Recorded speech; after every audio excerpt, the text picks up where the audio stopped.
What's up, everybody? Welcome to Bold Voices. I'm Angela Bel Camino. Thank you so much for joining tonight. Very excited about our topics and to talk with my panel of guests tonight about some State of the Union address business, some Clinton depot business. So please join the party, join the conversation. Don't be shy. Don't be a stranger. Chat with us. Want to hear what you have to say. Want to hear your thoughts, your opinions, your feedback, your questions, your concerns, all that jazz. So please share, repost the stream. We would so appreciate it. We love talking with everyone in the audience. If you want to like it, that would be great. I would like it if you would like it. And if you haven't subscribed over on YouTube, please do. Super appreciate it. Love you guys. Thank you so much for your support. We love when you interact with us. So without further ado, and we might have some surprise guests tonight too. We'll see what happens. We're just going to roll with it and roll with you. So let's have some fun. Let's have some fun here on a Thursday night on Bold Voices. We want to hear your bold comments, a bold chat going on. So thank you so much for joining me, Kevin Smith and Jay in the house. What's up? What's up, guys? How you doing? Good. I've never been so proud of you. When I saw your pick the Crocs earlier today, I was like, hell yeah. Like, she really lives in the South now. Like, that's legit. Like, yes, we wear Crocs down here. Come home to where we have laces. Oh my God, we do have a surprise guest. Madeline's in the house. Yay. Thank you so much, Madeline. We just got started. I'm so sorry for the short notice, but I am really excited to have you because I really want to hear your thoughts. All right, well, I'll see everyone later. No. That's exactly. I'm like, Kevin, your hair looks good. It's all slicked back. You look Thank nice you. Yeah, today's a work day, so I had to. You look good. Yeah. Thank you. Madeline, do you wear Crocs? Huh? No. Do you wear? No. Oh. No Crocs. So I do have do you a wear lot Crocs? of cowgirl boots. Like, I'm from Kentucky, so like boots are all year round. Look, unless you're a chef or a nurse, you can't wear Crocs.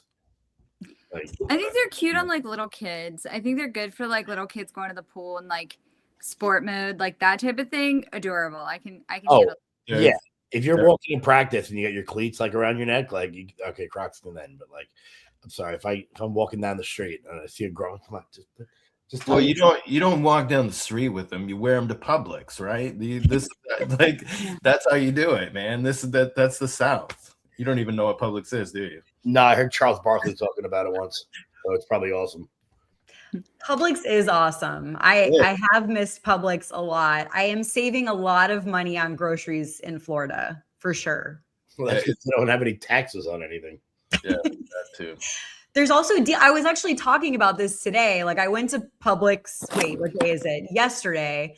But the thing about Publix is they have all these BOGOs, buy one, get ones. And like, because people complain about Publix is expensive, but if you know the deals and you know how to shop there, it's amazing. So I'm always like, I always walk out of there happy because everyone's so nice and so helpful.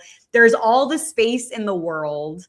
You get all these great deals. You walk out, I'm like, I only spent $50 and I have all this stuff. And New York doesn't have deals like that on anything. It's the friendliest grocery store in America. Like, all of them are. Like, they're the nicest people in there. Like, you never walk away unhappy. Yep, it's true. So Jay, I have to ask you about your Crocs. I don't know what they're called, like charms, or do you do those?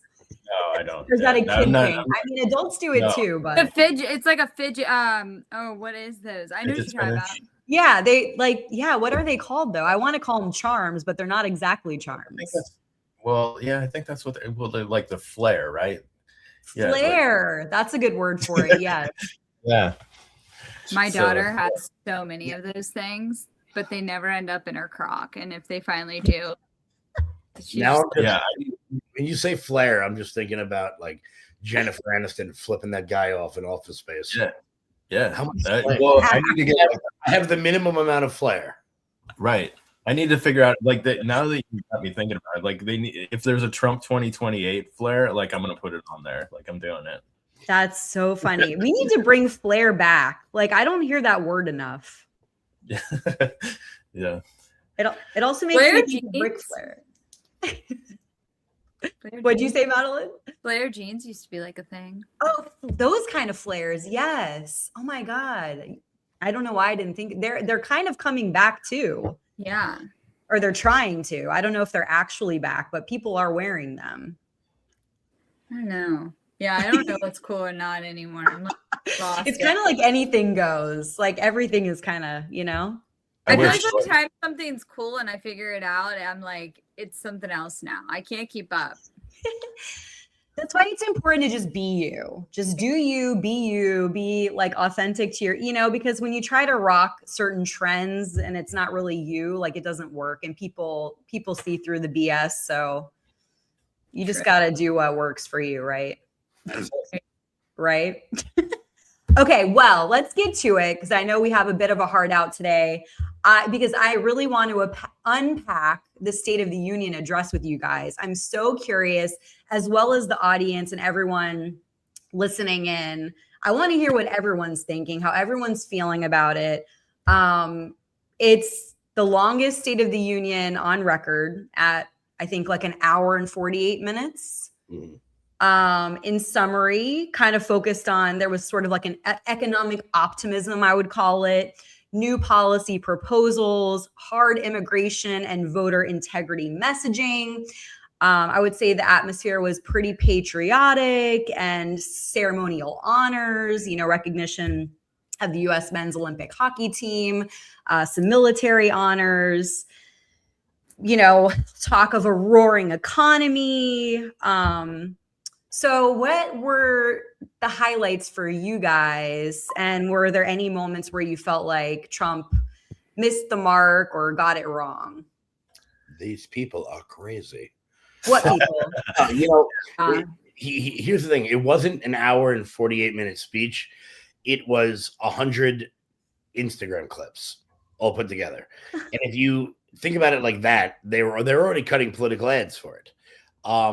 Whether it was the policy proposals, whether it was the these people are crazy moment, and you can't stand for the U.S. hockey team, the obvious and what could not have been a bigger political stunt when Trump was like, stand up if you like America. And Democrats just couldn't do it. Like, you know, it was meant for clips. And I think that's what the White House team looks for. Whoever does their social media over there, they do a great job, I think, of getting the message out. But yeah, I thought it was great. I thought that was peak Trump, like him being him doing what he does best. Yeah. You know, that's whatever you think about what his presidency has been, that's certainly when he shines the most, I think. Yeah, for sure. Like the honesty piece is what I like best. I'm sick of pretending like stuff isn't happening that we all know is happening, right? Like when they panned over to Ilhan Omar when he was talking about the Somali fraud and stuff like that, that was like, give that guy a raise. Like whoever that He's the real MVP. Of, like, yeah, for sure. camera Like guy, like wins. He was talking about ripping children out of their arms because they wouldn't transition them, and then he cut to Sarah McBride. right, Like, right. Just perfect. Even I was sitting there, I was like, bro, like, come on. Yeah. I wish he could have got Liawatha on something too. Like that would like call her on something too. Like Nancy, when he called out Nancy, that was oh man. The only thing that could have been better if he had been like, can somebody please wake up Tom Swazi? Like, yeah. But yeah, it was great. I thought Ilhan Omar looked ridiculous. The memes have been out of control. I love it. Yeah, and then too, like the last hand that he shook before he went on stage was Fetterman. Fetterman standing out there front. Like he's like, honestly, John Fetterman should be the leader of the Democrat Party. Like he votes liberal most of the time, but the thing is like he's he has common sense. Mhm. You can talk to him, you can have a conversation with him, and you know that he has integrity. He is looking out for his constituents 100%. Like he's like the dude is like he's legit. He walks the talk, you know. He's one Democrat that I think I would like look forward to having a beer with. Yeah. You know, he's probably really chill. He's probably just like breaks down like defenses in football, like in real time, as if, you know, he was a player like we all did. Ultimate Chad. Yeah. And he's on a suit. Like, yeah. 100% John is an old school Democrat. Trump snubbing Justice Barrett was awesome.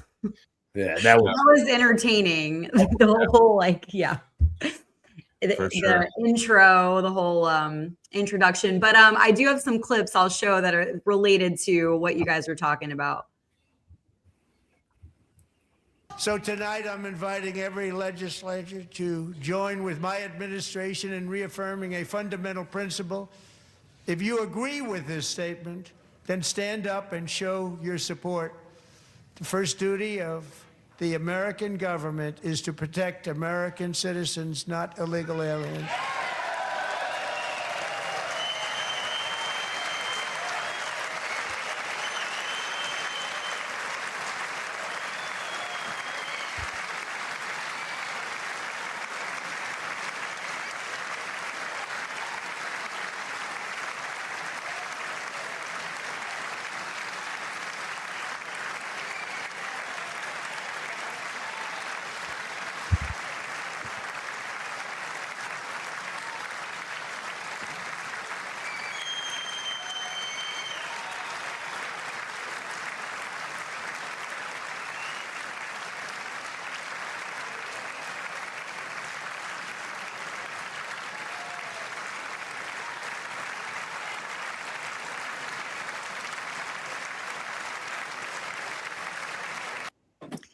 So yeah, to not be able to stand or clap for that statement is an interesting choice, right? Yeah. And that's Tom Swazi, the guy who was asleep there at the very top of that clip. He currently has George Santos' seat in Congress. Wow. Yeah, maybe, you know, maybe the guy who's running for it should listen to the last guy who won that congressional seat. I'm not going to say who it was or anything, but might have been me. Yeah, he's seen as one of the moderate Democrats, and there he is dozing off. And like he's not old. Like if who was that? Was it Bernie Thompson fell asleep? Like he's like 100, so like he can go to bed. It was very late. It was almost time for him to get up and go food shopping. That's how late the speech went on. But to your point, I think it was a very good political move. There were a lot of good political moves on Trump's part or his team's part to kind of showcase how childish and, you know, the whole protesting and heckling and the nuts. I mean, yeah, like to not clap for a statement like that, to not stand or, you know, for Irina Zarutska's mom or, I think they thought that they were trying to make an effective political message, but it seems, I don't know, would we say it's counterproductive? And I mean, you know, this happens on both sides, right? Whoever is the president, we've seen stuff like this before, but it's not to me, not a good look.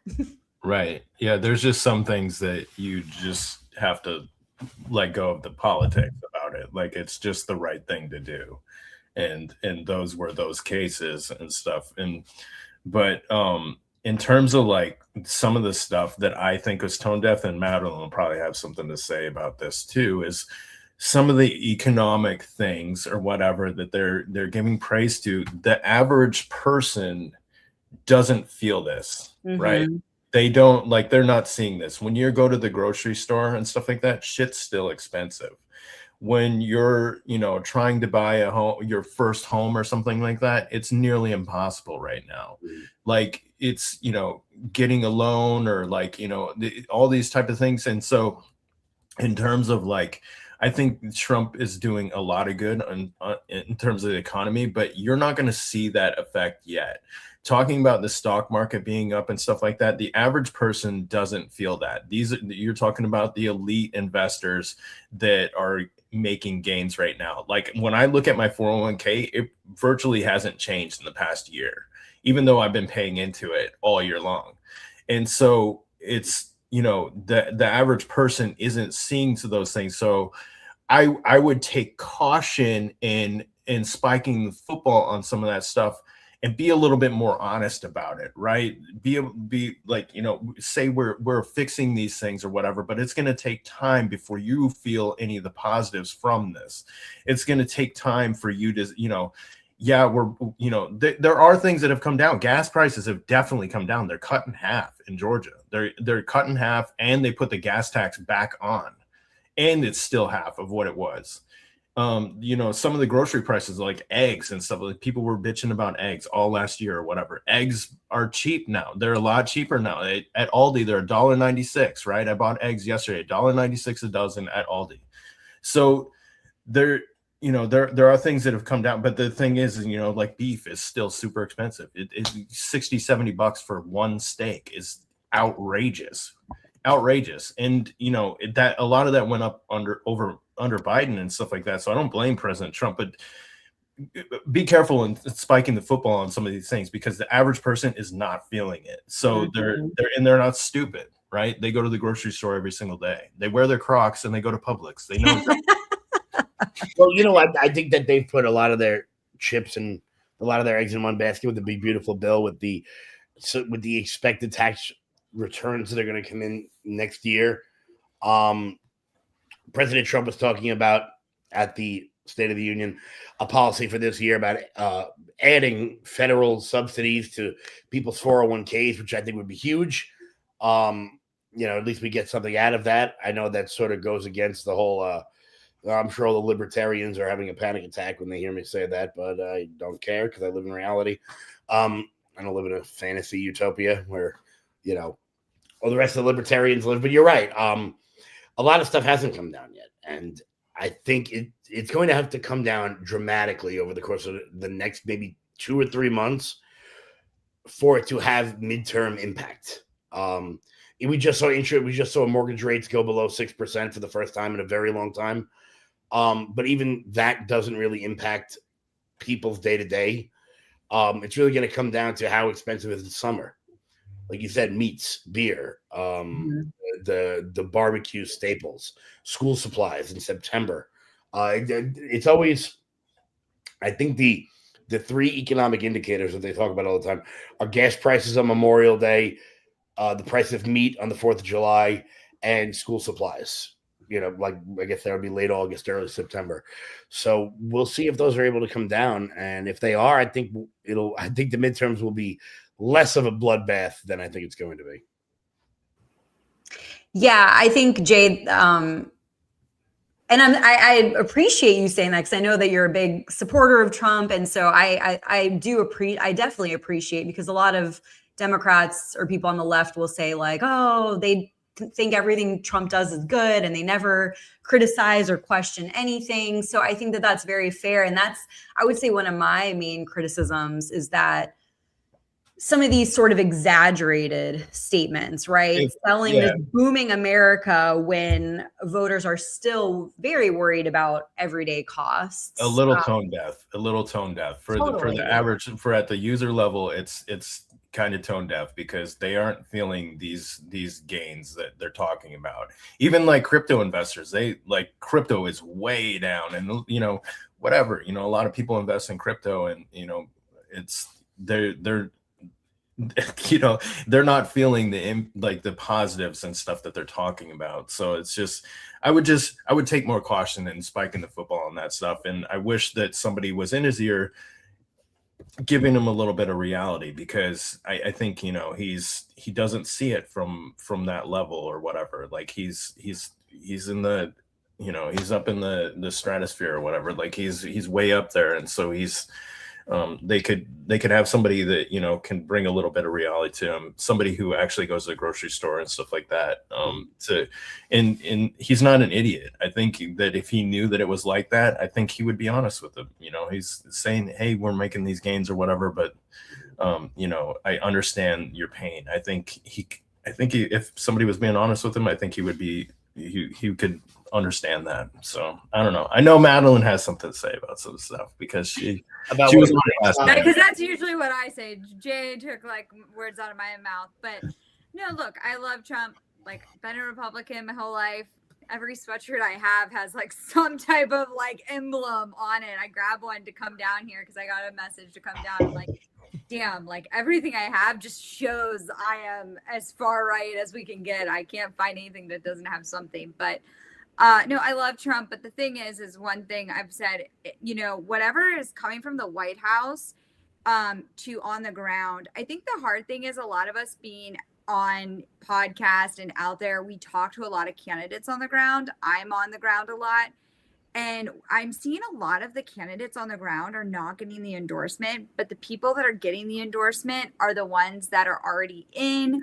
They have the money. It seems like it's like the paid endorsement, but it's not matching what the people on the ground are feeling. And it's kind of like what's going on in Georgia. It's kind of like what's going on in North Carolina with Watley and Don Brown. There's a lot of, I think, miscommunication. I think we're going to see upsets.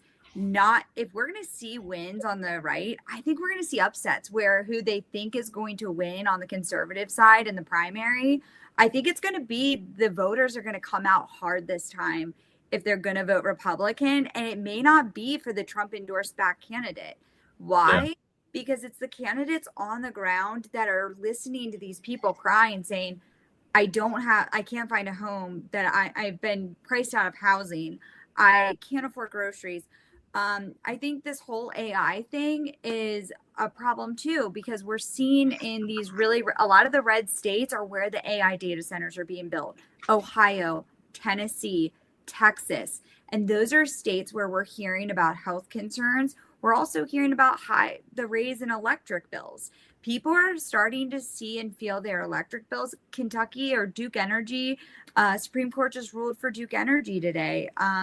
Against Duke Energy, there's something off with these price raises, and people can't even afford to put food on the table, let alone then they get the electric bill in and they're like, what is going on? I think sometimes we forget. And so, yeah, what Jay said, and I agree.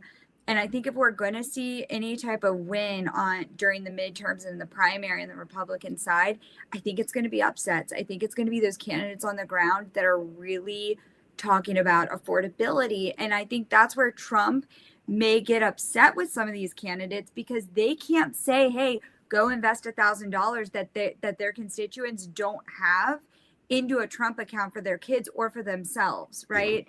I mean, they need to be on there. They're talking about, like, how can we get diapers for my baby? How can we afford our bills? So, yeah, I hope affordability platform really starts to get more transparent. I hope we see the long-term and short-term effects of tariffs, and hopefully jobs start to come back. I know the jobs report, I feel like they kind of avoided the whole job situation. They're going to have to tackle the fact that jobs are not coming back. The jobs report is not jumping. And usually February and March and January, usually Q1 is where you see jobs, the bigger CEO, director level positions being filled, and they're not. And I think summer it's going to be worse, because all those graduates are going to come out of college wanting jobs, and we're going to hear the same thing. There's no entry level jobs. Mm-hmm. And to be honest with you, there is the obvious aggressive divide on the right with the base over that one topic, that little country over there that we'll just skip. But you're going to see some non-APAC candidates on the right win in some of these more traditionally red areas, particularly your non-coastal red areas. Yeah. Look, like, to my mind, it's not about what you feel, it's about what the reality is on the ground. And there is severe frustration with what's going on right now. You know, you have the You have like I don't want to say the Fuentes wing because that's not the right word, but the foreign policy frustrated people that we were promised no wars. And now we're kidnapping communists in the middle of the night, which is great, but I don't really care. You know, you got every warmonger on TV clamoring for war with Iran, begging for it to the hilt. And I'm over here like I don't care about Iran at all. Right. You know, if they want to have their revolution, I wish them all the best. But for us to initiate that is it's a recipe for disaster, I think. Yeah. Well, and I Go ahead. think that one thing I see on comments, like on social media, because I have like all these candidates, I have sitting congressmen, sitting senators that we can see their back end of their data and their social media. And one of the most common things we get on different just generic tweets or generic posts is, are you America first or are you Israel first? And I know coming from me, people think I'm going there, but I'm actually trying to toe the line right now and say that just is a common thing we're seeing. Actually, we get responses on email from it too. And I think it goes back to affordability. People are like, I'm working hard. The base is exhausted because our base is the hardworking Americans, and they feel like their tax dollars are being sent overseas to wars that they don't want to be in. And you know, they thought Ukraine and Russia was going to end. We thought like we were getting out of the wars. We thought we were pulling away from the Middle East, and now you have this. And so as much as all of us want to keep trying to stay out of this conversation, I know I've kind of put my 2 cents out there for a long time, but I even think, you know, even people like Kevin are going to start saying like, I love all the candidates, and I don't want to really put my 2 cents out there. But at the same time, all of us are getting stuck because we have to somewhat answer to people don't want to go to war. That's exactly what it is. And there's also the difference between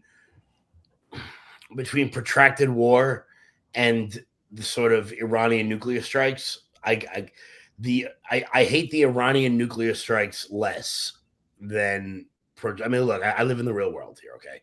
Like things have to happen. We're the biggest military on the planet. We control the shipping lanes. I understand that. But, you know, there are going to be countries out there that it's not going to be a one and done where you just kidnap a giant in the middle of the night in Caracas.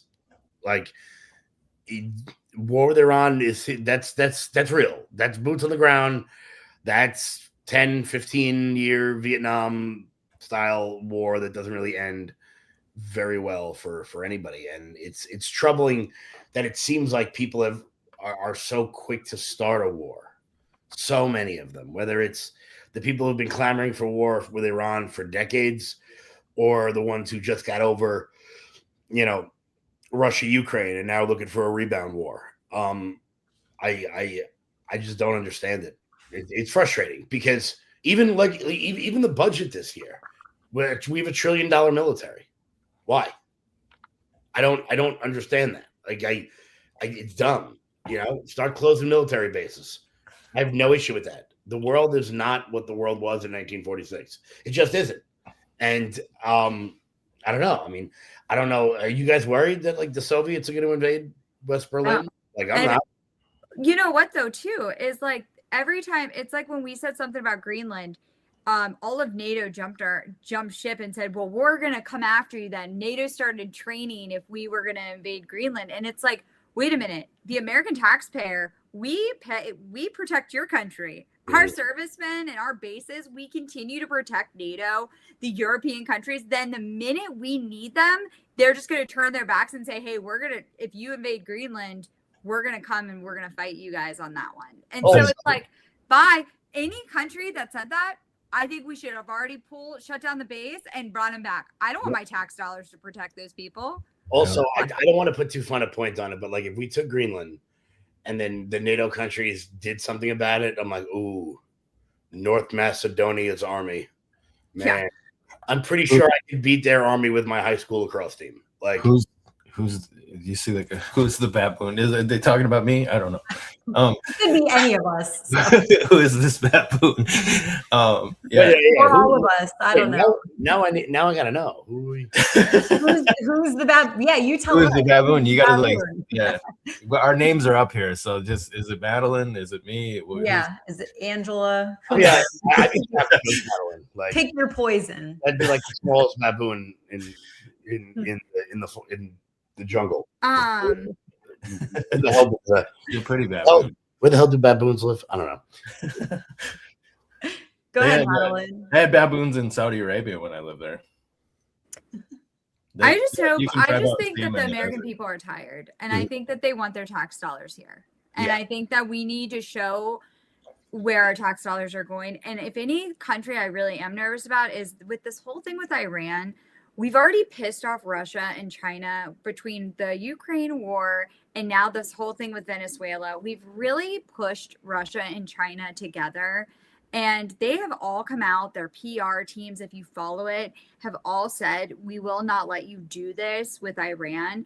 And I do believe this is where China will step up because they rely on Iran, especially with what we're doing in Venezuela, for oil. They need the Middle East. And now that whole Huckabee interview, from what I've heard from different chatter and groups, apparently it's really upset the Middle East. Like a lot of different countries that were on our side and by our side, even with this whole Israel and Iran war, they did not like the response that Huckabee gave about Israel should be able to have the entire Middle East. And it did sound really crazy. And the way they feel is how all of the Americans feel when we hear people like Ted Cruz say, yeah, I ran for Senate. I got into politics so I could protect Israel. Like, what?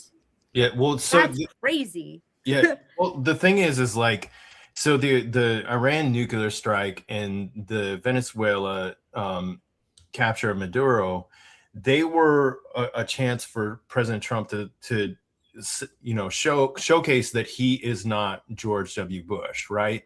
That was his opportunity, and he did that. Now that he's talking about going back into Iran, it looks like he's acting like George W. Bush, somebody he's been hypercritical of going into Iraq, the Obama was the big Afghanistan buildup, but he's been hypercritical of all these people, and he should have just left it at that. Like, we don't need to get involved in everything. Peace through strength. If they say something or they cross a red line or whatever, do a strike, leave it at that. We don't need to fucking rebuild their country. It's not our problem that there's genocide going on within their country. We can stand with the people of Iran and still not do anything.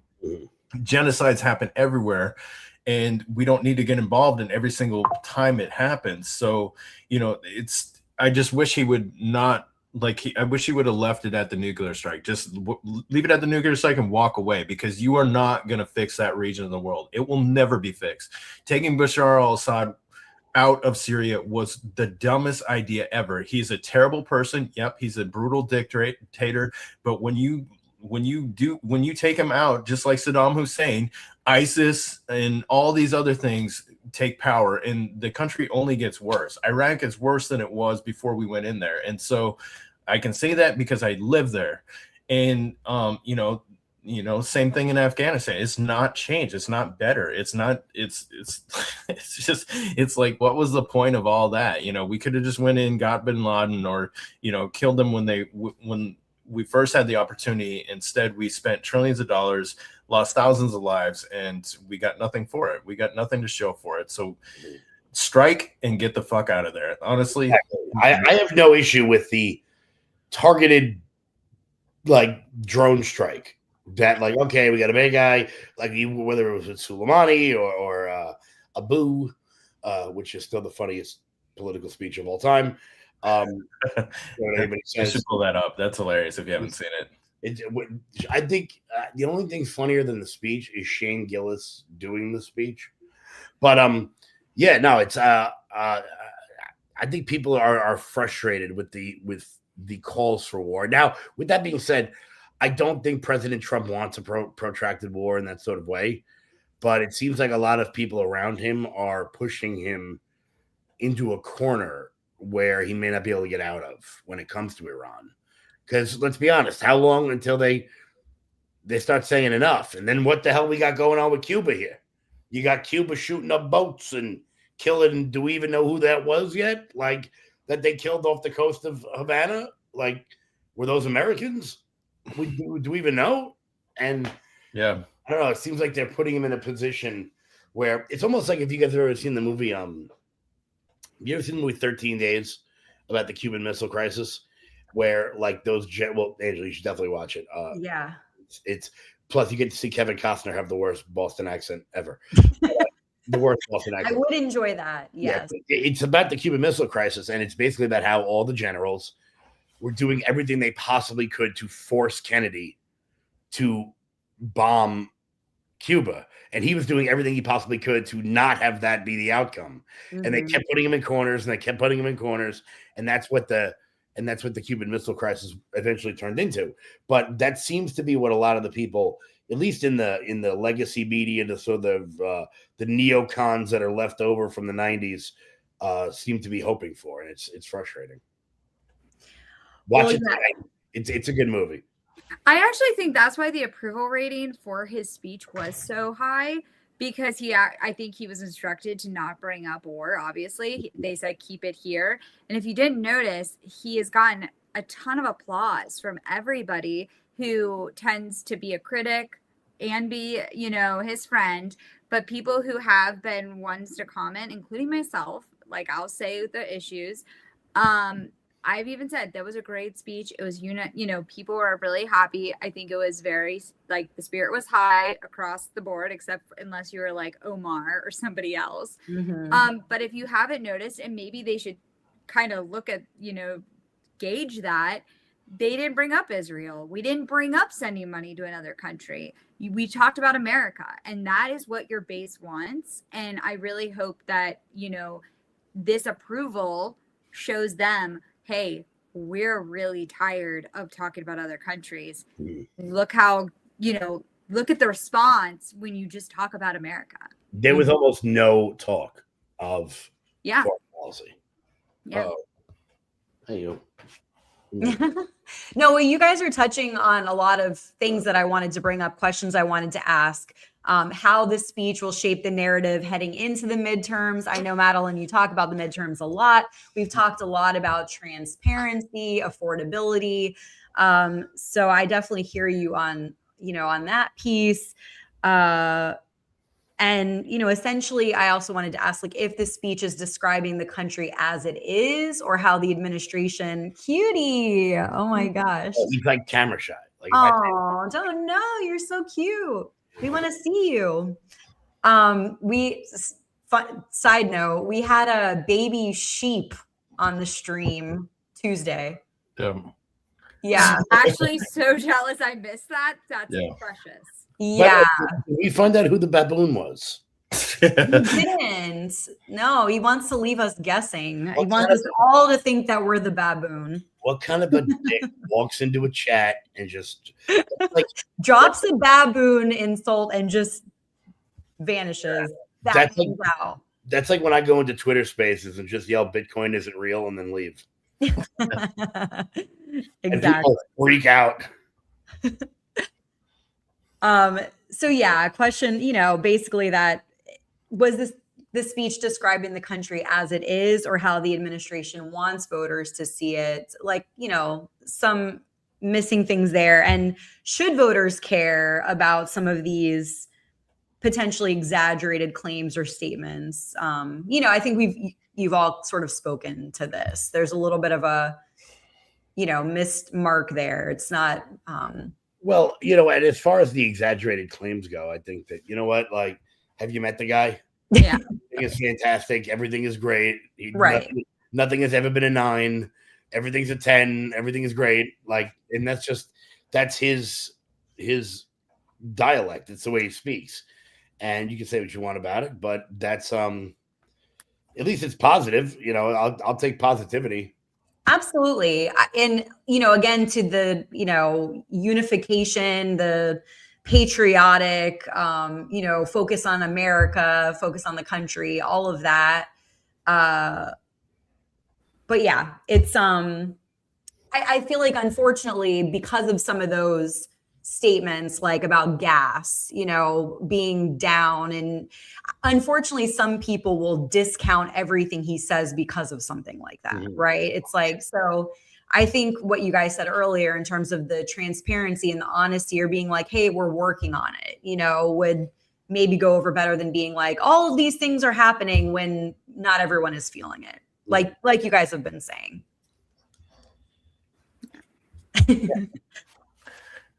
All right. So say his name. Say his name so we can derail the entire conversation. Epstein. Oh, you want to go to Epstein? Yeah.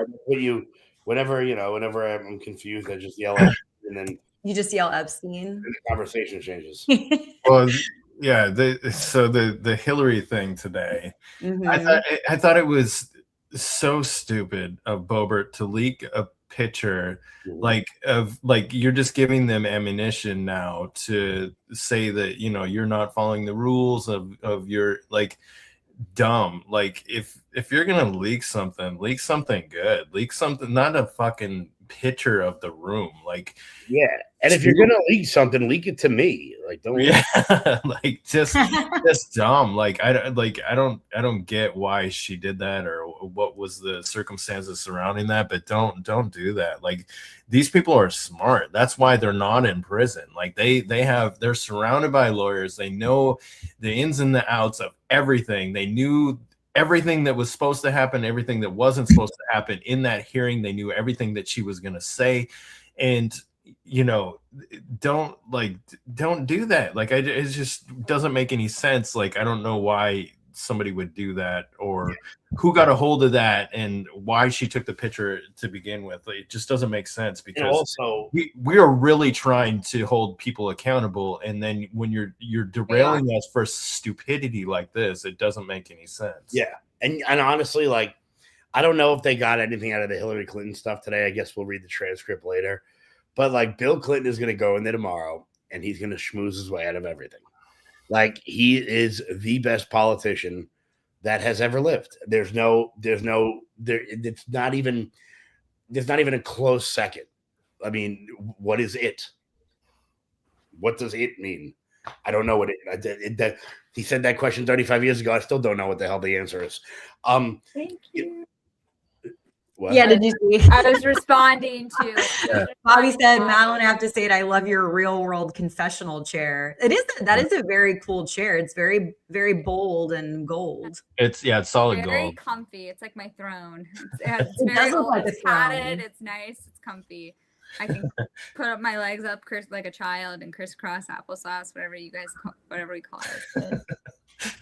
Yeah, crisscross applesauce. Yeah, like Indian style. I remember when you'd sit down. Oh yeah. It would read you a story. Yeah. It is. No, it's a great chair. It's great. It is very throne-ish. Yeah. Very Game of Thrones. Very fitting. Just saying. Not fitting for a baboon, for sure. No. Not a baboon's chair, so it must not be you. I still want to know who that is. I know. Yeah. Well, random YouTube man. I'm very upset with you. Yeah. I some of the comments are crazy in there. I just don't even especially in my ex comments. I never go in the depths, and then I'll see one of my followers or somebody that I interact with. They're having this battle underneath one of my posts or whatever. I'm like, what's going on down here? And I look in there. Wait, your ex is in the chat? Well, no, just in underneath one of my posts or something like that, you'll have just crazy conversations going on underneath there, battles. Oh, that's why I repeatedly post about Candace Owens, because the comments are spectacular. They're majestic. Yeah. Speaking of Candace Owens, Erica Kirk was there. What do you think, Kev? Thought it was fine. Yeah. I know at one point she looked up, which was odd to people, or she had a ring on that had a G. So now let's all figure out all the words that mean G. Oh, wow. That. It's so dumb. Like, all the people that are like, I get weird vibes, and I'm like, or she's acting weird. I just want to think, what way should she act that would suffice? There's no human being on the planet that, like, there's no old fat wise man sitting in the corner that she can go to on how to handle the current. It's like, look, I don't know if all your parents are alive, both of mine are, but like, when my parents die, I can go to someone and go, okay, what do I do now? There is no human being on the globe in any country, Mars or fucking Jupiter, that she can go to and go, all right, what do I do now? So yeah, it's weird. I feel like she's the new ugly cry. Like, you remember how like Kim Kardashian, there's like emojis, like the Kimoji, like ugly cry. I feel like Erica Kirk is going to become like the 2026 like ugly cry girl, like where she's like looking up and like her fake eyelashes and everyone's like, she's like, oh, like I feel like that is going to be like the new ugly cry of 2020. I want to be clear. If that's ugly, I'm fucked. Well, when they say that, I mean it, and I'm sure. And you know what I'm talking about, right? Like the whole like Kim, there was like a Kimoji and like that, like she lost her like diamond earrings or something, and like hysterically cried. But she's obviously on a show. Everyone thought she was beautiful. So it's more of like she's beautiful, but like she has the most dramatic cry. That's like James Vanderbeek. Yeah. Oh my God. What, too soon? That was actually me trying to be nice to Erica. Just out there, Erica gave you you're pretty type. Well, no, you know what it is? I don't like when people look for things. Yeah. Like that. You know, like if you want to say, and look, I've said it before, and I don't know, maybe it'll get me in trouble. I don't really. Are there things about the story that don't make any sense? 1,000%. But like that's such a giant leap to where Candace is right now, who really needs to get over the fact that she didn't get taken to prom. Yeah. Like, I've never in my life seen that. Like, that's why I posted that picture. I should have been the bride of Charlie, and everyone seems to be on board with this idea that she's just mad that she didn't get picked because her husband may or may not be slightly gay.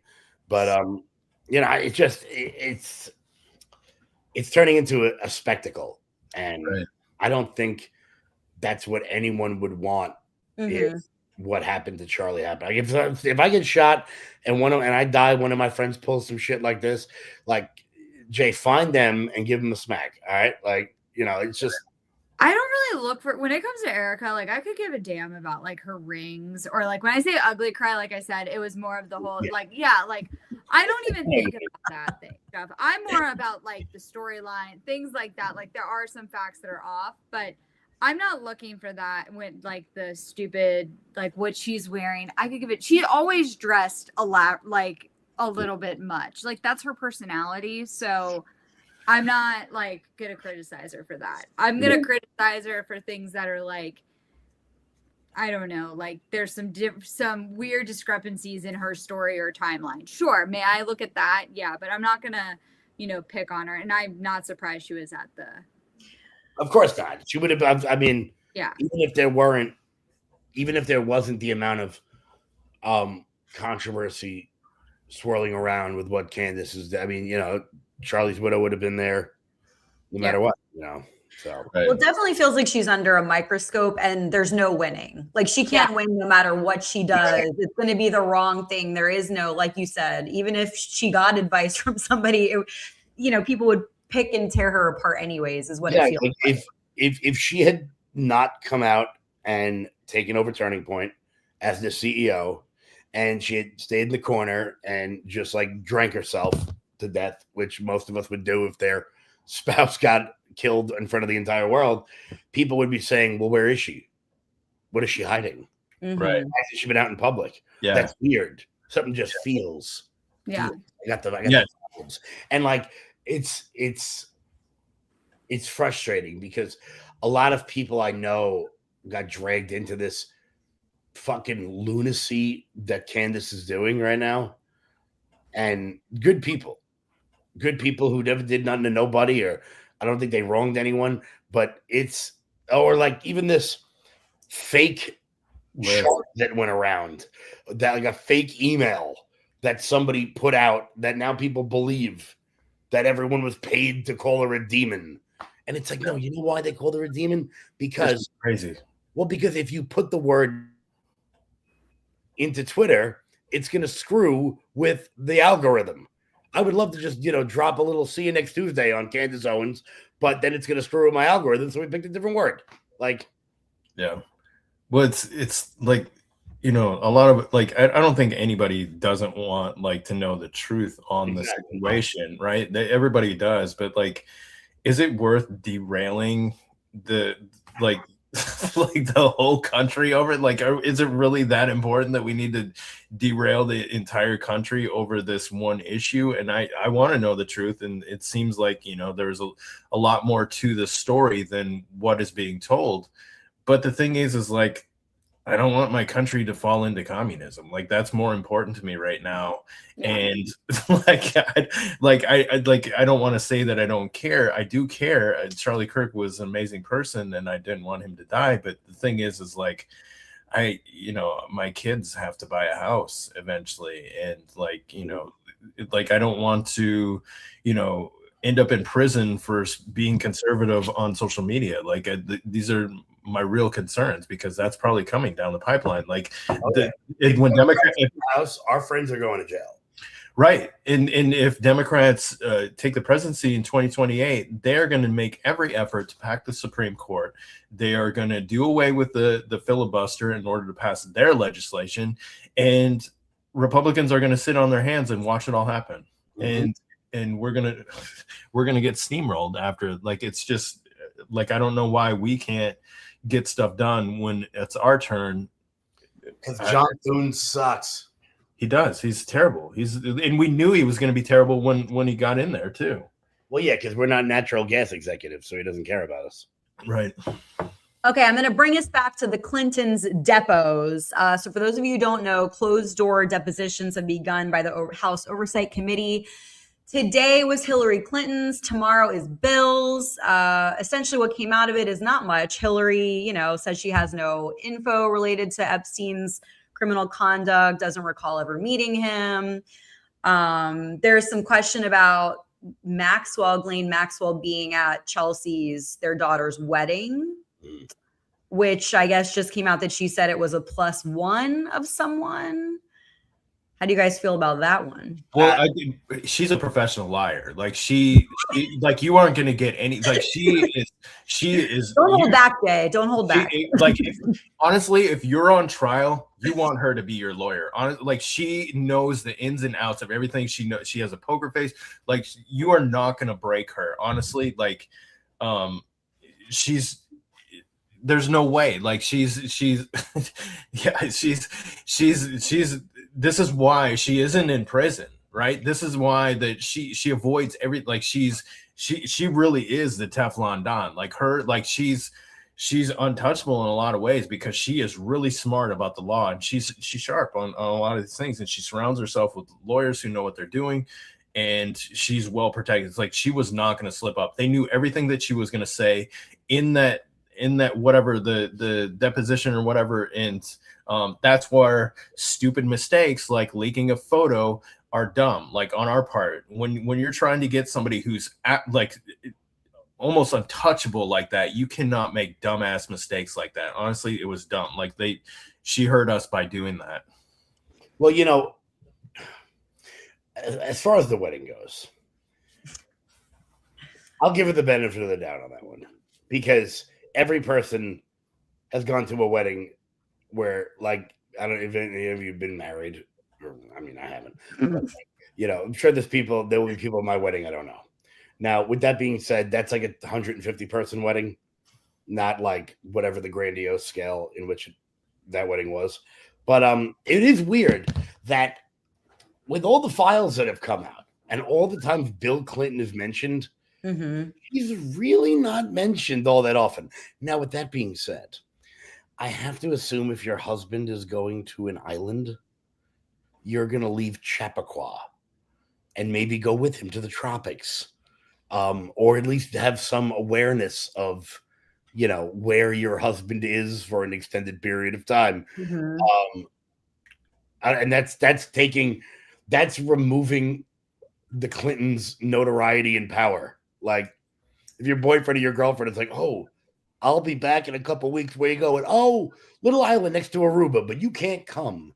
Like, that's not going to go over well. Like, especially when he's known for banging interns and stuff like that. Like he's been accused of rape by Juanita Broderick, which I believe. Like in the Monica Lewinsky thing. Like, it's not like he's going to this sex island with this billionaire, like, who is I don't know.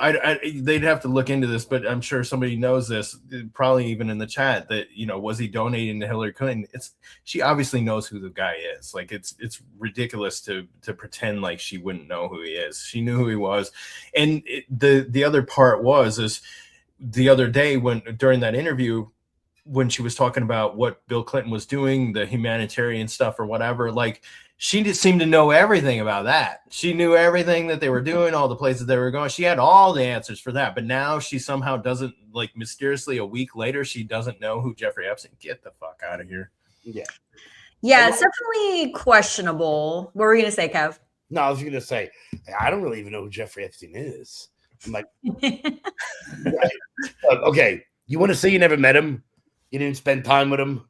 You never went to the island. You never, Okay. I'm not familiar.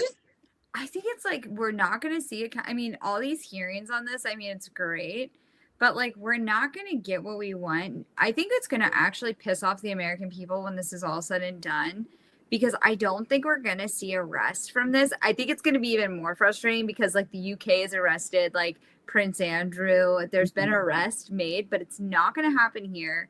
The DOJ has come out and said partying with Epstein's not a crime.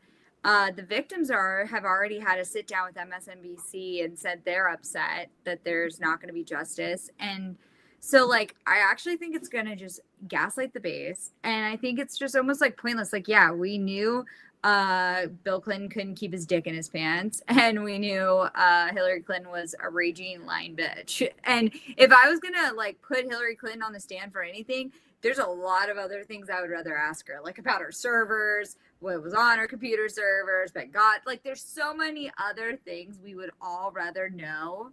Honestly, we all knew what Bill Clinton was, and Bill Clinton doesn't come off as, like, the person, that's probably why he's not in the files, as, like, somebody's like that, like, could just off someone. Like, he's too nonchalant and, like, chill. Like, he's more of like a bro. Like, everyone likes him. He just wants to he's there for, like, the young girls and to, like, party. He's like, all that's a little too much for Bill Clinton. If anybody was gonna do it, something like off someone, definitely Hillary Clinton. Oh, 100%. She's definitely she's the lethal one. Out of the Clinton body count, I'm going to put, like, if there's like 65 on the list, I'll give her like 61 of them. Yeah. And I'd say, like, the other 4 were actually accidents. Like, yeah, or either accidents or basically Bill Clinton did something wrong, and these are people Hillary still ordered the kill. It's more of just like, Bill could never do it. I'm just here to get laid. I don't care. Yeah. Like, play my saxophone. Yeah. I'm just here to get laid by 12-year-olds. No, I mean, look, obviously I'm making a joke, but you're absolutely right. I think she's the mastermind behind all of it. Yeah, for sure. I think that's why she was always unlikable and he was always very likable. But hey, I got to jump. I got to go. I got to run. It's good seeing you all. Sorry. Thanks, Kev. Appreciate you. We'll see you soon. Thank you so much. You got a tracksuit on. You're looking good, man. Thank Everybody you. follow Kevin Smith, the loud majority. Now you guys can all talk about me. Yes, we shall. Now we'll find out that you were the baboon all along. Especially that one. We'll let you know what happens. Yeah. Good night. Thanks, Kev. Yeah, it's gonna be. I am interested to see. Right. Essentially, why does it do that to me every time? Did you lose audio? No, I don't think so. She did. She when somebody drops, she loses audio. Oh no. That's what she meant. I heard her, so I didn't think anything was wrong. No, we can hear her. The other piece, the whole thing that came out in the past couple days too, is the Bill Gates thing, right? Yeah. so the Bill Gates, like in the beginning, he was like, well, I didn't know Jeffrey Epstein. Well, maybe I knew him and, we did these things or whatever. Well, maybe I knew him and I was also committing adultery out there. Well, maybe I knew him and we were planning pandemics. Like that's the other crazy piece of this whole thing that came out in the past few days. Like what else are we going to find out about Bill Gates? Like it's just, it's unreal. And the thing is like, in other countries, like the Prince Andrew, the Sultan that stepped down from his position or whatever in another country or whatever, like when are we going to see an American held accountable for some of this stuff? Like that's a huge frustration with a lot of people. Like there's zero accountability in our country. And then some, if there is any like attempt to get accountability, some Obama appointed judge will block it and stop it from happening. Like it's like the same thing happens over and over and over again. And it's really frustrating for a lot of people. Yeah. I mean, the lack of accountability, I think, is definitely frustrating for all of us. A lot of these things that aren't adding up, like all of these questions, it is becoming extremely frustrating for sure. I'm interested to see what happens with Bill Clinton's deposition tomorrow. Although, of course, right, he can deny, which is essentially what Bill Gates is doing, to your point. But it is, I mean, there is all this questionable stuff with the flight logs, which, okay, is it, right? It's all about charitable foundations and it's all about work and philanthropy, but it doesn't add up. Like, why are there these photos? Why are there photos that they're hanging out together? They're in a pool. There's girls sitting on his lap. There's the picture of the artwork of Bill Clinton in a dress. Like, there's so many like question marks that, to your point, Madeline, it's frustrating to not get answers for. Yeah. It's just like more and more questions, but when will something actually happen? And there's this coded language that they use too. Like, what is it like? Michael Wan talked about this the other night. Like, what are they talking about with the beef jerky? Like, nobody talks like this. Regular, like even billionaire, like regular people, billionaires, like, nobody talks about like we need to bring beef jerky to the, like, what in the fuck are they talking? Are they talking? It's like decoding a Mad Lib. Like you like, gotta like play. Are they talking about eating kids? Like really, like decoding a Mad Lib. And it's and then they make themselves look bad when more and more comes out. Like Bill Gates said he had no involvement. Well, he had involvement, but whatever. Now he was banging Russian prostitutes. Well, he had 2 affairs while he was there. Well, he was planning pandemics with Jeffrey. Like, and then when they're using this coded language and stuff like that, it's just like, what is really going on here? Like, right. It's crazy. And a lot of these people like are it's just not a good look for them. Like it's really like they're making themselves look bad, and then to pretend like they didn't know him and then they're talking like this with him, it's obvious that they're lying. Yes. And right, again, like, why do you need to use code language? Right. Yeah. Like what are they talking about? Like, what in the hell does it mean when you're talking about beef jerky? Like, are they really talking about eating kids? I don't know, man. It's crazy. Like, we're not talking about going to Buc-ee's to get beef jerky. Like, these people are billionaires and they can have anything that they want at any given time. And so for them to talk like this, it shows that there's some kind of crime happening. Regular people don't talk like that. Yeah. And for those who don't know about the Bill Gates thing, essentially he addressed recently his association with Epstein during a town hall meeting with his staff and some weird things, right? Apologized to the staff who were drawn into this because of a mistake he made, but denied knowledge of or involvement in Epstein's criminal activities, did nothing, saw nothing illicit. I was only philanthropy, but then why are you apologizing and saying, oh, like I messed up and having and he's also said something from what I believe that his relationship with Epstein distracted him from the foundation's work. Like, wait, you said you barely knew him. Right. Yeah. So how are you distracted? Why are you for people who got drawn into it. Like if you knew nothing was wrong and nothing bad was going on, then he had extramarital affairs, but those were completely unrelated. Yeah, a lot more just question marks, right? Just more questions, more question marks. It's getting pretty old. Right. Yeah, Yeah. it's just like that's like super conspiracy. Like like when you're talking like encoded language and it's obvious that it's coded language, like it just doesn't like it just it's really like it's obvious that there's some kind of super crime happening here. Like they're almost like the cartel speaking in coded language, you know, in order to hide that, you know, they're smuggling, you know, billions in drugs, you know. It's just really like it's really I don't know. It's like there's a bit of espionage going on in there. Like it's you know whatever. Well, like, speaking of espionage, I think these continued depositions and the hearings, I mean, it's great. I'm glad, you know, if the American people want this, like, I'm all for it. Like, I wish we were prosecuting them. Don't get me wrong. However, at the same time, I also think it's ignited more of a fire when it comes to dividing the base with that country Kevin and I always talk about or tend to argue on.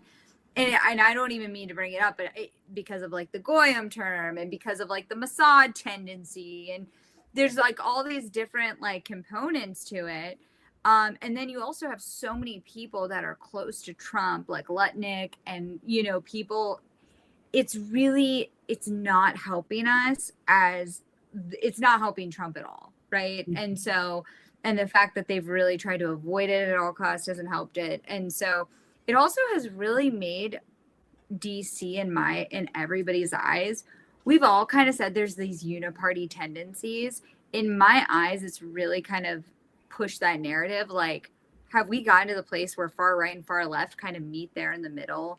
Like, because they're the ones that have the highest donors, right? And their donors tend to be some of the same corporate people, some of the big same PACs. And so it's really starting, I think, to divide the base and starting to make the voters feel like, what's the point? Because at the end of the day, they're all backed by the same people, and it's all the same thing happening each time around. Yeah. Well, and Bobby Broadway brought up a good point too, and that's plausible too. Like if pizza or the jerky was a drug or something, like I would buy that because that's plausible. Like the things that the answers that we're getting or whatever, like are not plausible. They're really not. They're not realistic, and you know, like that it was actually beef jerky. That's not. There's no way that it's impossible that was the situation. It could have been a drug. I would buy that. To be honest with you, if something credible came out about that. So, but you know, they also had a sex trafficking island where they were, you know, making people disappear, and you know, it's international and not under U.S. scrutiny. So that's why they were able to get away with this stuff. So that leads me to believe that it's something a little bit more than drugs. But I would, you know, that's a plausible explanation for some of that stuff. And rich people don't have pizza parties with great damn soda, purple drink. Right. Pizza also is, and pizza is a round drug of some kind. I mean, we'll keep guessing, right? But anyways, guys, no, I mean, great points. Great points. I don't, you know, it's like, it's just, yeah, it's a lot. Crazy. It's crazy. It's like you know, the movie that comes out from all this is just going to be absolutely insane. Like it's going to be a blockbuster because it's just the twists and turns, the people that were involved, the international, like it's so much. It's just like, what in the hell was going on that allowed this to happen? It was like the perfect storm of everything. Like I don't know. It's really mind-boggling to think about, like, you know, what they got away with, who they had under their control. Like it's just, and you know, we're just getting little tidbits of what potentially happened there. Like I don't even think we really even know the most devastating and brutal things that happened there. Like I think we're just scratching the surface. Yeah, because it's hard. Everything's redacted and we don't know, but it looks and sounds terrible, awful. There's political leaders right now and people that are sitting in Congress and in Senate and, their clients, and they'll look at, and people will all be talking about it and they won't even listen to it. And I've talked to them, they'll be like, because the truth of the matter is, especially on the Republican side right now, is if they dive, they don't even want to dive into them, because then they have to go to meetings with these people. Then they have to go look at them. And it's too hard for some of these people who have children who have very strong beliefs against some of these things, right? They've literally told me, like, I can't go down that road, because then next week I'll have to meet with some of these people. And it just, once you read it and once you really kind of start grasping it, and I got a call from one the other day and they were like, my daughter, I guess they have an older daughter that told them about like a certain file and like sent it to them. And all of a sudden this person was hysterical. And they're like, this is why, like, I can't know more. Like, this is why, because again, they have to work with people every day that was involved at this. And not to ever defend Pam Bondi, but it's true. Like, at the end of the day, they all have to work together. Yeah. And unfortunately, a lot of them just don't want to face it, because then how do you go work with these people? Which is a terrible thing to know. It makes so much sense, though. I mean, it's so disgusting, and yeah, I can't imagine that position. So, to Greg's point, Bondi said if everyone in the files was prosecuted, it would bring the system down. Must be some very high level people in government. Yeah, thank you for sharing that. To be honest with you, I don't care if it cause a huge disruption. Like, honestly, like, I don't care. Like, if they need to be arrested, they need to be arrested. That's the bottom line. Like, I don't care what it disrupts. I don't care the problems that it causes in the world. Like, I don't really give a shit. We have a lot of problems in the world. I'm not going to protect these people in order to not disrupt something else. Like, I live in South Georgia. Like, my life is not going to be disrupted that much if Bill Clinton goes to jail. Like, my life is not going to be disrupted if, somebody who had sex with, a minor on that island or whatever, like, goes to jail, even though they're in the government. Like, I don't care about that. Like, I think that's just a way of, these people trying to scare people into not getting accountability, because they think that there's going to be this huge disruption and everybody's life's going to be disrupted. But that's bullshit. It's not going to happen. If Bill Gates gets arrested tomorrow, your life is not going to change. I know the American people would much rather their tax dollars go to see edit. Like, when you see these little kids that were once on like one of their laps and then they're tied up on a bed, which one looked about like 5, which is like almost my daughter's age. I had like, that's kind of where I stopped. I was like, I don't want to see more of the photos, because it's too, like, it's disgusting. And I believe in capital punishment for people that do shit. Yeah, like, absolutely. Little children, and like speed trial, and I'm over it. And so, yeah, I mean, I would not care if my tax dollars went to that. But the truth is, we know it's not going to happen. And to me, it was really eye-opening when people that are in DC say, I can't go down that road, because you look at Marjorie Taylor Greene, look at the people who sponsored the bill to release the Epstein files. I mean, Thomas Massie has millions of dollars being spent against him. Marjorie Taylor Greene was ran out of Congress. I mean, it's true that in a lot of ways, there's no winning for speaking up against it. And you're basically asking to become Trump enemy number 1 for Trump. So, I don't understand it. It doesn't make sense. And what I find odd about it all is just like that we're going to pretend it never happened. Like, in a couple of weeks, when all these hearings are said and done, we can all continue to tweet about it. We've been tweeting about it for a decade, right? But it's not going to change anything. I will say, I think we're going to have a lot of regrets when the Democrats don't give a shit, and they'll still, I could totally see Trump leaving office, the pardons not being written properly for the Epstein, because who would think when he didn't arrest anybody that they would come back on that? I could totally see him going after Trump for Epstein files.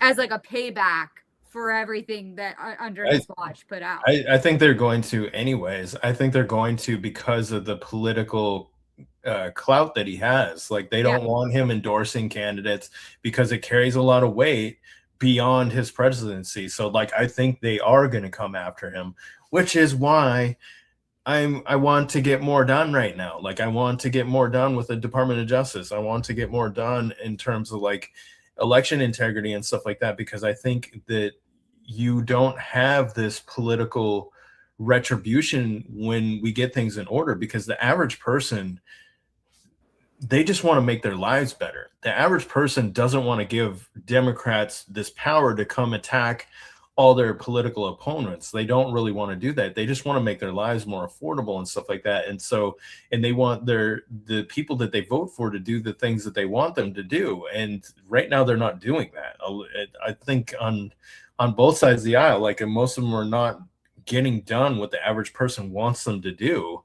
And so, you know, how do we get there? Well, part of that is, you know, election integrity. Part of that is, you know, being able to hold them accountable in terms of like, you know, like voting them out of office. Well, they get so much power, they get so much money, you know, through these campaign donations. It's nearly impossible to vote them out. It's really hard. And so I don't like, there's a lot of things there's a lot of pieces of this puzzle, but the thing is like, if we can get some of this stuff done with the Department of Justice, if we can hold people accountable and make them afraid to break the law, then, you know, that's huge. And then if we can get election integrity so that the voters feel empowered to be involved, that's also, you know, a big piece of this. And so it's a turnoff for a lot of voters, I think, the way things are right now. Well, it reminds me too, communism, when you think about it, with the tech oligarchs and being involved a lot in this, and our politicians, there's a lot of people like white collar crime where like they're in small businesses, they don't know they could like, they don't have a trademark on something. So I know somebody that just got like in trouble for having a small business and things weren't, they used like a logo of like something and put it on a sweatshirt, and somebody turned them in because people are catty like that. And then they got like fined and all of these things. And so it's like, these people are still, the American people are still seeing white collar crime. They're still having to pay all these fines. We're still having to pay taxes. But when you see these people that are actually like raping children, talking about killing people, and we're going to talk about no accountability, you are going to start seeing a lot of this white collar crime being questioned. If if our politicians and the people above can just get away with that, like, where is the hope there? Because like they're supposed to lead by example. We should be holding those people to the highest standard, right? Like you shouldn't be allowed to go commit a bunch of crime. Like it's almost like we've also like, not that I believe Trump should have been arrested, but at the same time, like it's like become a joke that like Trump is a mugshot. Like it used to be, if you want to go into the military, you know this, Jay, like you have background checks. Like if you want to go work for the FBI, like you cannot even take certain medications. Like there are so many standards that everybody else has to live with. But then once you get to the top, all standards go out the door, check them at the door. Right. I think it's we're setting a really bad precedence and very bad example. Absolutely. That's my biggest concern.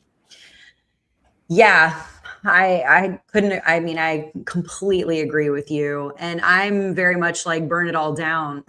Like, I don't care, right, left, whatever it is, hold them accountable. Like, please, like, because it is very hard to keep hope alive and have that hope when your leaders are able to get away with, just because of their position and their power and the money and not just get away with it, to be, you know, 100 millionaires with Secret Service protection, like, you know, like all these different things, basically untouchable in life. They can do whatever they want to do, and they can disrupt whatever they want to disrupt, and, you know, they just get away with it. Like, I just don't get it.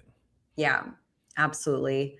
Hannah, thank you so much. Only catching a bit of this here. I'm a little late, but great convo, Angela. Thank you so much. I know I love these two. I love Kevin. I love you guys.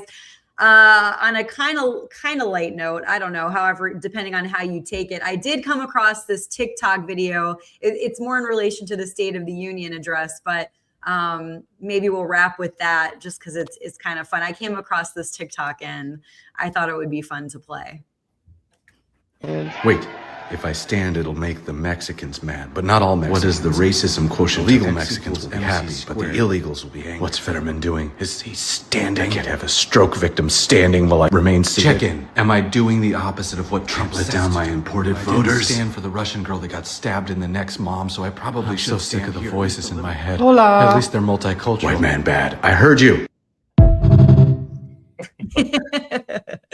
Yeah. It made me laugh just because, like what, what's going through their heads. It is kind of like, and then if Fetterman's, anyways, I just thought it was really well done. It's funny, funny, but not funny, I guess, Right. is the truth of the matter.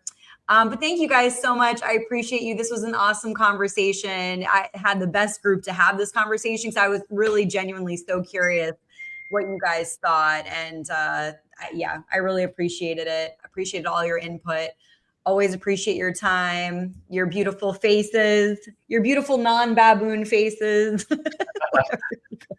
Yeah, someone's going to be like, you're a racist. But no, it was in the chat earlier, guys. Somebody said that. Yeah, anyways. Yeah, so follow them, Jay and Madeline and Kevin Smith from earlier. First timer, enjoyed the content. Thanks, Greg. We appreciate you. We enjoyed interacting with you in the chat. Appreciated all of your comments and feedback. Anything you guys want to shout out, Jay? No, Follow him? my next show will be on your show, so I'll be there. So Tuesday. Yeah. Cool. Love it. Madeline, anything you want to? Just working. We're always around, always got something to say. You got a lot going on. I appreciate you, especially on such short notice, jumping in. I thought of you immediately because I was like, oh, I really wanted to hear what you had to say about the State of the Union. And yesterday I jumped. I was late. Jay had me on his show, and I was coming from the airport, DC, and I still had AirPods in my ear, like my scarf around my neck, like running to my throne to make it. And I'm like, I get on, I'm like, wait, where's the volume? I'm like, find my AirPods, because I like literally ran from the plane to get to the show. So thank you for having me. I'm glad I got to see you guys. Yeah, you're awesome. We love you. Everybody show them love, support them, follow them. Thank you guys so much. I appreciate you. Madeline, always lovely to see you. And thank you so much again for jumping in on short notice. So happy to have you always. Yes. Appreciate you. Thank you guys. Good night. Thank you so much, Greg, for subbing. Appreciate you. If you guys haven't subscribed on YouTube, please do. Bold Voices. Yeah, man, it's so much fun, these streams. So for those of you who are first timers or don't know, thank you, Greg. We appreciate you. We do these live streams every Tuesday and Thursday. So on Tuesdays, we are 7 p.m. Eastern time, and on Thursdays at 9 p.m. Eastern time. It's a lot of fun. We do different things. The panel kind of switches up, and we bring on different special guests. I love to do interviews and stuff too. So we've been doing a lot of those recently. So if you missed them, you can catch them all on YouTube. We do post clips as well on X and on Instagram, kind of all over the place, everywhere. Oh, thank you so much. Your name sounds eerily similar to mine, Trangela Belcamino. So yeah, you can catch, past streams. I also have podcast interviews that I do with different guests, which is really cool. So my background is in mental health, and I love doing a deeper dive into who people are. So just been trying to get a lot of exciting kind of, guests with all different backgrounds, perspectives, all over the spectrum of parties, and, just kind of in the spirit of us kind of, building bridges, building relationships, kind of, figuring out where the common ground and common sense is, and the things that matter to all of us, and where we're at right now and how we get to a better place. So I love to kind of find out more about people and what makes them tick. And I, try to bring kind of popular people with pretty large followings because people tend to think they know that person. But for example, a lot of people think that they might know me based on my content or my posts on X. But I think what's really cool about platforms like this is doing these sort of live interactions. I think you get a much better sense of who someone is. You get to see their face, you get to see their tone, their, whole kind of persona. You get to know more about their personality. And I have genuinely seen it change minds. Not for everyone, but it's, to me, what I'm trying to do is make a positive difference. I'm trying to raise awareness and for us to kind of, heal in a sense, and maybe change some minds and build bridges and build relationships. So it is, I think, really cool to get to know people better beyond the content, beyond the posts. So I use sort of my mental health background to find out more about people, more about the guests, and bring information that you didn't know about them, kind of their experiences and what's shaped who they are and what they stand for, and different transitions, different, pivotal moments in their lives, because I do think that really connects us. I think that we can relate to each other so much more than we might think. And there's so much negativity, and there's, the media and the way things are framed and slanted and biased can really mess with our minds, and seems to be, heating people up, and it's leading to some aggression and violence and hate and negativity. So yeah, once again, if you listen to someone and you're like, yeah, I still don't like them, cool. But I do think it's important to at least try and listen and be open and have conversations, rather than just thinking you hate somebody and you know them already and you don't want to interact with them. I mean, do you really know, right? A lot of people won't even have the conversations or the dialogue with people. They've canceled people. They won't sit down with them. They won't listen to them. They won't talk to them. I don't see anything wrong with it. And a lot of people that I've talked with and met with, and I encourage you to listen to some of the interviews if you haven't already. I learned I learned so much more about people that I had no idea. And people were maybe completely different than I thought they were going to be. And it's been a really cool experience. So I've enjoyed it. I hope you've enjoyed it, or you will enjoy it.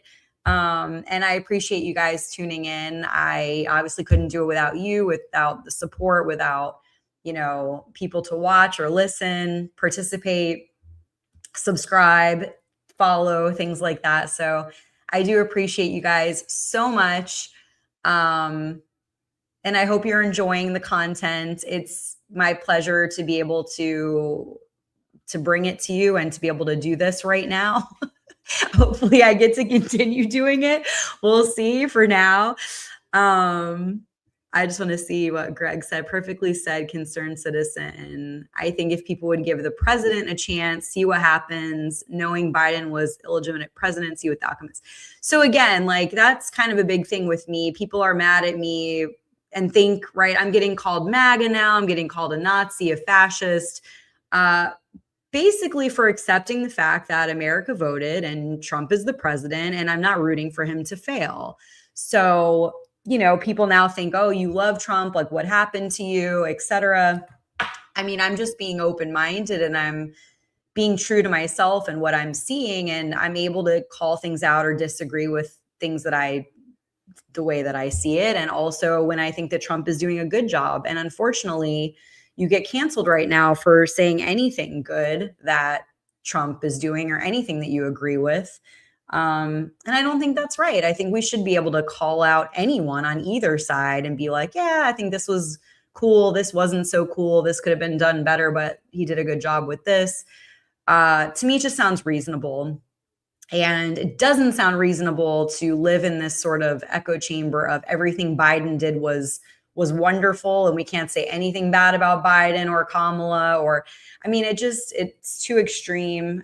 It's too tribalist for me, and that's not where I'm at. And I think it's just a really bad look for Democrats or people on the left to be canceling anyone for asking questions. And that's sort of what I've been going through for anyone who's curious or wondering what's going on. It's not that I'm not a liberal anymore, but I'm certainly, just trying to have common sense and being able to call things out on both sides and disagreeing with a lot of what I'm seeing on the extreme radical left side of the spectrum. So I'm still bold. Don't worry. We're all still bold. Are you guys hearing that word more and more lately? I feel like I'm hearing bold everywhere. So it's funny, but I love it. It's a great word. So keep being bold, keep being you. Again, I appreciate you so much. Thank you for tuning in. Thank you for the love. Thank you for the support. I appreciate the chat. Please keep coming. Please keep talking with us. The conversations are so important. The dialogue is so important.